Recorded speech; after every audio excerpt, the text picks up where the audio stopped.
Psych Ward Australia. My experience 2023. I could only find videos, experiences for psych wards the US or UK. So I decided to create my own regarding my experience in an Australian New South Wales public hospital psychiatric ward. In 2023, and at 50 years old, the medication I was on no longer worked, culminating in me being admitted to the psych ward via ambulance. This was the first time for me being in a psych ward, and it was a very overwhelming experience. I was put into a small room adjacent to the security guard's desk. I waited there for a few more hours. Eventually a nurse and security guard escorted me to the adult acute locked ward, through 3 locked doors. The psych ward that you will first be admitted to will be a locked ward, adult acute, meaning you can't go in or out when you want. I was not expecting nurses to check me over to ensure I didn't have any sharps hidden. Having them right in my personal space was uncomfortable. They cut the cords off my track pants, checked I didn't have a belt on or any other ties or shoelaces. These will all be removed for your, and others, safety. They will also give you a quick body scan. Nothing sharp is permitted. Your luggage will be searched to ensure you haven't brought in anything sharp or that you could tie things with. They will also take your razor, nail clippers, and anything else that is sharp or that you could hurt yourself with. Anytime you leave the ward and come back, the same procedure occurs. If you have visitors, they will have to leave all belongings including their phone, wallet, keys in a locker prior to being allowed onto the ward to visit you. You will be seen by the registrar, doctor on call for a physical checkup as well as an initial psych evaluation. Mine was in the very early hours of the morning. The next day I saw the psychiatrist. Also in the room was the registrar, nurse, student doctor and student nurse. Way too many people. You can let them know if that is too many and the students will wait outside. You will see your psychiatrist once a week, and the registrar will be available whenever you need them. He will determine which care level you are at. I started at escorted ground leave only, with approved family members or staff. Your care level, leave level dictates if, when you can leave the ward to go outside. You will start with no leave or accompanied leave, usually with a staff member. A staff member will take you to go for a walk, to go to the hospital kiosk, etc. The hospital I was at had a coffee cart. The adult acute ward I was on had 16 beds. The subacute ward, Amaru, had 20 beds. Panorama unit, subacute, has 10 beds. Mealtimes we were locked in the dining room for mealtimes.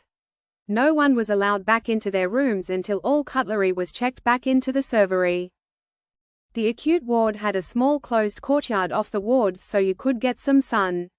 All wards I was in have some gym equipment, TV, videos, games, puzzles, table tennis table, books, painting, crafts. The subacute wards will allow you to have some time off the unit. You will be able to go outside and walk around the grounds or even make a trip into town, escorted by a nurse. Your leave status, care level, dictates how long you can be away from the ward for. Your room has a bed, a cupboard, bedside, and desk, chair. The room has a window in the door for the nurses, staff to be able to check on you. You will share a bathroom with another patient. In general it's 1 bathroom for 2 patients except panorama unit, which is 1 bathroom for 4 patients. There are no toilet seats, and the taps and faucets are all made so that you can't harm yourself.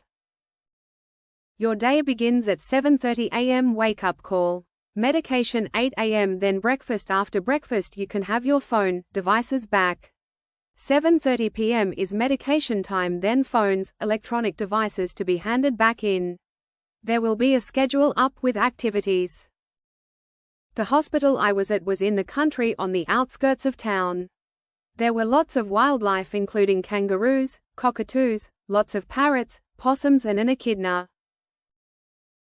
The psych ward is the place for changing or stabilizing medications. Each change of psych medication I had took around 2 to 3 weeks. You will be able to be discharged once you are stable. If you are asked if you are willing to go to the psych hospital, It's much better to say yes and be a voluntary patient. If you decline to be admitted to the psych ward, you may be made involuntary and have more restrictions. So much better to agree to go in voluntarily when asked. You can wear your own clothes on the ward, so take comfortable clothes, slippers, etc. Leave off the ward varies from 1 hour away up to overnight or even for the weekend. This depends on which ward you are on and your care level. If you become unwell, then they instantly take all leave away until the doctor comes that day or the next to reassess you. As you get better, they will let you have leave again. The wards usually have art supplies for you to use, and there are also books, puzzles, craft supplies. One of the wards had a massage chair and a rocking chair, Wii Player, courtyard. Some wards have facilities to make your own hot drinks, others it's via the servery at set times. There are psychologists, social workers, peer workers, physiotherapists, occupational therapists, that you can see as needed. What is a peer worker?